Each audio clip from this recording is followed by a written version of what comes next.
1,908 boats started the 80th edition of this unique race around the Isle of Wight. Every one has taken a beating from the weather. Many crews have retired. Some decided to turn back. For others, the decision was made for them.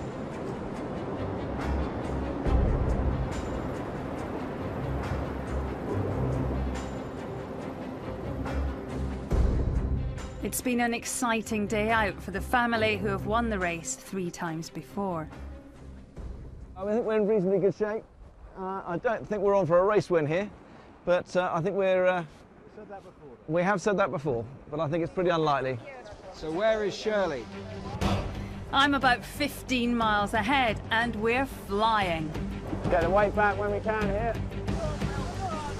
This is wild. The 3 times Olympic gold medalist has his hands full.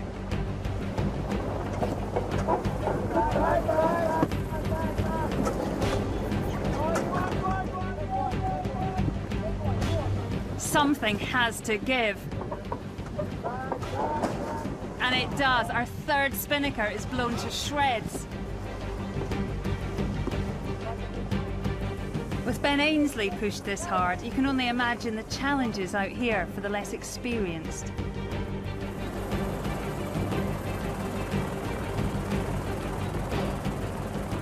It's been a pretty full-on race for us. We unfortunately managed to blow out 3 of our spinnakers, our downward sails, and it's really cost us a lot in terms of ground overall with the opposition. So pretty disappointing, but we're having a good race other than that. Everyone's having a good time. It's pretty wet, and looking forward to the home stretch.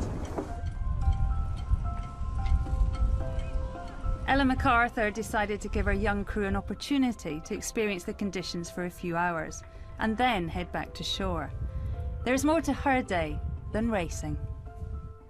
You know, the objective of the Cancer Trust is that everyone has a great time, and though people were smiling and happy, we could see that actually once we went around the Needles, the conditions were going to get worse. So if someone was feeling a little bit ill, it was best just to double back, and I think we made absolutely the right decision. But everyone's over the moon, everyone loved it, we had whoops and cries, it was great.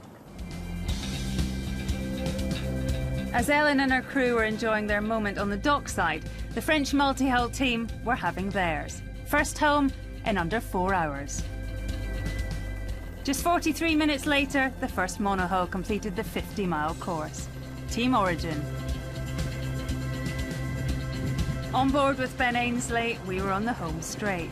It had been a wild ride, but 3 ripped sails had spoiled our finish time.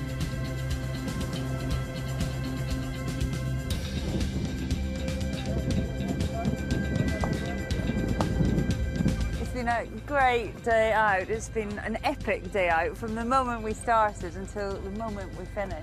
I think for Ben, he's frustrated. We had a good boat and things didn't quite go our way, but we're still going to be up there, definitely. It was going well until we started trying to go downwind. The team did a really good job, and it was a real shame that we had the issues with the spinnakers down the back of the island. I think if we kept those going, we would have been in quite good shape. It was pretty extreme sailing. I mean, that's definitely the most exciting round the island race I've ever been involved with. I think anyone who's done this race today, win or lose, getting across the finish line can say that they've really achieved something, because it's a real battle out there. The Rogers family had been in the heart of that battle, but with less than a mile of the course remaining, concentration levels are still high. We are on the home stretch, and let's just really concentrate up this last bit. The last few minutes here, guys. Come on guys, keep the speed on, keep the speed on. Hey guys, well done on your first round the island race. It's a long way, isn't it? Well done, guys. Hey Jonah, put her there. We found you, you finished. How did it go? It was great fun. Down back at St Catherine's was wild as usual, but in the 32 we were rolling like crazy, so it was very exciting. What about the result? How do you think we've done? Well, we had optimistic as ever. Fantastic. I think we had quite a few issues. It didn't go our way today, but I think we put a credible performance in and had a lot of fun. Everything that you want around the island race to be and more. Add to that, a member of the Rogers family did win the race. Nephew Nick Rogers, co-owner of the winning boat. The 80th edition of this race will be remembered as the biggest ever, and for the conditions. For everyone who set their alarms so early to be part of it, there will be a different story to tell. I mean, I think that's what makes this race, isn't it?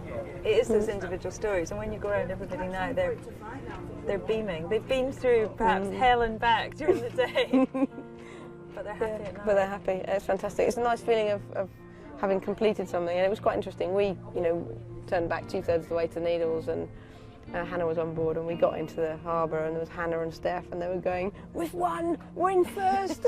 We're the first back to the marina." I mean, the atmosphere was fantastic. That buzz was brilliant. It's really been a great day. We've really, really enjoyed it. Everyone has.